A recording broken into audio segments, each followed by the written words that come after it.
There were two young friends and two girls who were friends as well. One night, they threw a party at one of their houses. As time passed midnight, to entertain themselves, they began telling scary stories. After several tales, they decided to test their courage, thinking it would be fun. They really wanted to scare themselves and experience exploring a haunted place in the dark. One of them suggested an abandoned school that had been known to be haunted for years. Since it was also located on the outskirts of the city, surrounded by forest, everyone in town knew the school was haunted, but the young people didn't believe in ghosts. It seemed like the perfect place to test their fears. One of the girls had a car, and they drove to the haunted school in the dark. They parked in front of the school and decided to explore it individually. The plan was for each of them to walk alone in a counterclockwise direction. The exploration was not supposed to take more than 10 minutes.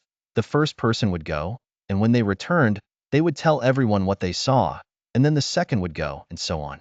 The first young man went in while the others waited in the car.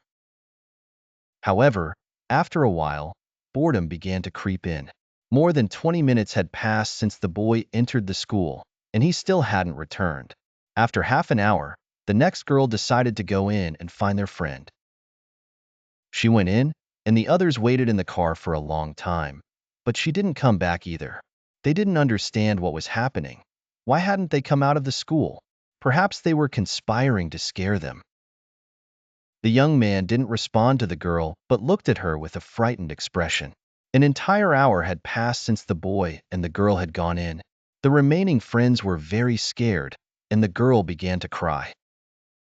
The boy tried to calm her down and finally said, "I will go look for them.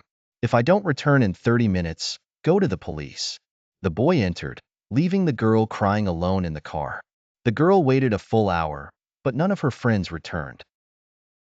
So she did as her friend asked and went to the police. The police accompanied the girl to the school as the sun began to rise, and they started searching for the three teenagers but found no trace of them anywhere. The police discovered that the old rusty door to the gym was open, so the two officers entered the gym, which was filled with old equipment. There was an eerie silence, but after searching the bathroom connected to the gym, they found the missing teenagers, all hanging by their necks from the ceiling. The police interrogated the surviving girl, but they didn't believe her story, despite her swearing to them that it was true and trying to convince them of everything that had happened.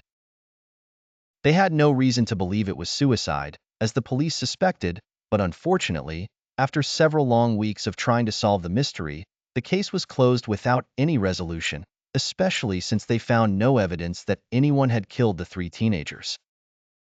In the end, the police concluded it was a mass suicide, and to this day, no one in the town has the courage to enter or approach the abandoned school.